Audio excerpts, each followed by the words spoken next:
How's it, everyone? This is Lolcohol with my league starter for 3.20.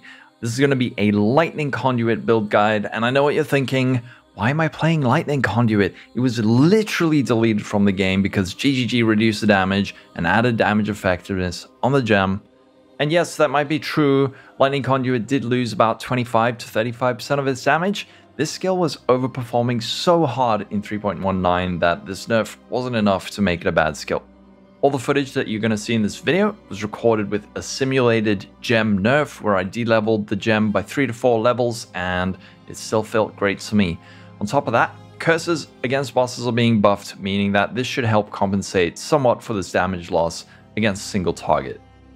As with all of my builds, this guide includes a detailed POB with leveling trees, leveling gems, a detailed notes section, a shopping list to help you to buy items from the trade site, as well as a leveling spreadsheet that will let you know which gems to buy and from where. Let's talk about Lightning Conduit. If you don't know, the way that this skill works is that it can only target shocked enemies. This means that we'll be needing to use a second skill to initially trigger that shock. So most people are using Orb of Storms or Stormbrand, but this is a matter of taste. You can use either. Stormbrand is more defensive, whereas Orb of Storms is more offensive at the expense of forcing you into some more vulnerable positions. So if you're playing HC, don't play this build, but Orb of Storms is probably going to be more risky. You're going to die a bit more, but I felt that Orb of Storms felt pretty good to me. So because we need to shock with this skill, Elementalist is going to be an obvious choice with her Shaper of Storms Ascendancy, which guarantees shocks on all hits. So we're just going to drop an Orb of Storms that shocks the enemy, then we cast Lightning Conduit. It's a 2-button build. It's going to feel a bit like Bladefall Blade Blast or something, but somehow it manages to feel a lot smoother than that. Let's just go over some of the defenses. So for a witch, this build is actually decently tanky, at least on the endgame version. You're not going to get away with playing badly. If you flame dash into a pack of mobs, you're going to get punished for it. But if you play well, you shouldn't be dying too often. This isn't an Inquisitor. It's not RF. When you die, you're probably going to deserve it, but I've done what I can to make it defensive. So with most builds over the last year and a half, our primary layers of damage mitigation are going to be the usual Determination, Defiance Banner, Grace combo, and later on in the more expensive version, we can add in Spell Suppression. We're also going to be using a Granite and Jade Flask, as well as some evasion and armor on our gear to help scale the flat evasion and armor to increase the effect of these auras. As for recovery, we're getting most of this from uniques and the tree. Berek's Pass and Valako's Sign provide life leech from lightning damage, but we're also picking up some ES leech from the tree, also some ES and life gain on kill on the right side in the endgame version. For ailment avoidance, we can make use of Purity of Elements over Grace early on to free up some pressure from our suffixes, and also to provide complete ailment immunity. Later on we can find full ailment avoidance on gear and jewels. But once we get spell suppression later on, the build feels surprisingly tanky. I've done Maven Deathless on a few times, but don't expect this kind of result without investment. Let's talk about damage. We're getting most of our damage from flat lightning damage to spells, percent increased spell and lightning damage, level of all and all lightning skill gems, increased cast speed, as well as some more multipliers from auras and from Lightning Conduit itself. However, we're also getting a lot of damage from shock itself, which Lightning Conduit then further scales. So something that was unchanged on Lightning Conduit, and part of the reason that it is so strong, is this line over here. More damage with hit per 5% shock on enemy. So at level 20, we're getting 20% more damage with hits per 5% shock effect on enemy. There's a mastery that gives us 15% maximum shock effect, and we're also picking up a lot of increased effects of ailments, either shock ailments or non-damaging ailments. So most of the time we're going to be playing a very, very high shock to mobs and bosses, meaning that we're getting up to 260% more damage from the gem alone. As for uniques, the first ones we should be picking up are going to be Valako's Sign and Berek's Grip.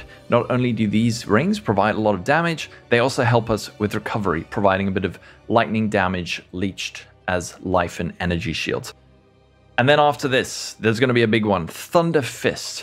These gloves give us level 30 added lightning damage, as well as 100% increased effective lightning ailments.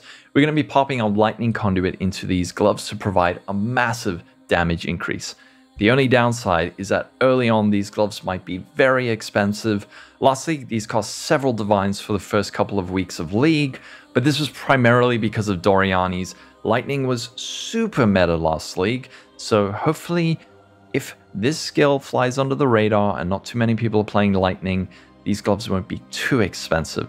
However, these aren't mandatory. The skill still works great without it, but if you can get these as soon as possible, that'd be great. The other unique worth mentioning is the Gull. This helmet, it's not mandatory, but with Domination as a Kirak mod this League, the Gull could be a really excellent choice in this build. However, a lot of people are going to be thinking that, so it's probably going to be expensive. If you can get one, you're not going to regret it. It's going to feel good, but it's certainly not mandatory for this build. So something else worth mentioning, later on in this build, we're going to be transitioning to Eldritch Battery. This lets us use our energy shield to cast spells. So with this, we'll be able to fully reserve our mana, but also cast an additional aura with Divine Blessing to further increase our damage. I wouldn't make this transition until you have at least 3,500 life and at least 1,200 to 1,500 energy shields, or you might feel yourself constantly running out of mana and dying. We also pick up Wicked Ward to help prevent our ES recharge from stopping when we're damaged. We're going to get lower ES recharge rate, but this is certainly worth it to have your mana pool not constantly run out. And then once we have a lot more energy shield, we can pick up Mind Over Matter, which will mean that 40% of our energy shield will actually act as energy shield and not mana. So 40% of incoming damage will be taken from energy shield before life. Map mods to avoid. So the main map mod that is going to absolutely break this build is % chance for enemies to avoid elemental ailments. If you can't apply shocks to enemies, you can't use Lightning Conduit, which means you deal no damage. So if you see this mod on your map, roll past it every single time. And as always, additional projectiles and crit, these are going to be deadly, so just try to avoid these where you can. Talking about leveling, this guide's got a very detailed leveling tree, so you'll know which points to allocate when, as well as a leveling gems and skill section, and a leveling spreadsheet, so you know where to pick up which gems and when. I'm not going to go over the full tree now because the part of the building covers it. If you have questions, ask in the comments below or in Discord. We'll be starting off with Stormblast Mine before transitioning to Lightning Conduit Orb of Storms after our first ascendancy in Act 3. From here on out, it's smooth sailing to maps.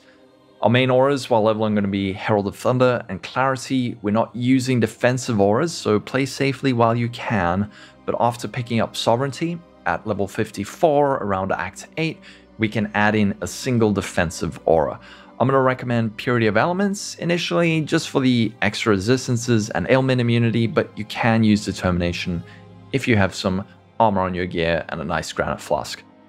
Just before hitting maps, we're going to pick up the Influence Wheel on the right side of the tree, and with this, we can run Clarity and 250% auras, so either Determination and Purity of Elements, or Determination and Grace.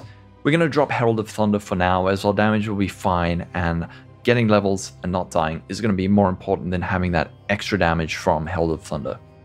Later on, once we pick up Eldritch Battery and Charisma as an anoint on our amulet, we're able to reserve more mana. At this point, we should be able to run Determination, Grace, Herald of Thunder, and then cast Wrath or Zealotry with our Divine Blessing. So let's go over some of the pros and cons. The first con, this isn't Seismic Trap. You're not going to be deleting Ubers with week 1 gear. You're going to need some investment if you want to do bosses and super endgame content. I did try to make this build as tanky as possible without losing too much damage, but you will die sometimes and then, you know, regret not playing RF and blame me for it. Because we're using Determination and Grace, you're also going to have to look out for a fair amount of dexterity and strength in your gear. And on the tree, this isn't too much of a stretch, but if you want to level up these gems to max, you're going to have to find that. And lastly, the final con is this is not Seismic Trap. You're not going to be deleting Ubers with... Oh, wait, no, I already read that. Alright, pros. This might not be too meta this league, meaning that some of the gear might be cheaper than last league. A lot of people think this skill is completely dead, so it might fly under the radar. Maybe Thunderfist will be cheaper because of it. We're going to have to see. Also, the endgame variant of the build is very well balanced. It's got good damage, good clear, good defenses, but it is going to require some investment to get to that point. Also, the leveling, super smooth. The damage throughout the campaign and early maps, excellent, super good. So that's going to be it for this build guide. Let me know what you plan on playing in 3.20, and remember, check the description for the PoE paste bin, as well as all the resources for the build. I'll see you all in 3.20. Give me a follow on Twitch. I have a Twitch channel, and I will be streaming as much as possible for 3.20. Have a wonderful day, everyone. Stay safe, and I'll catch you in the next video. Bye!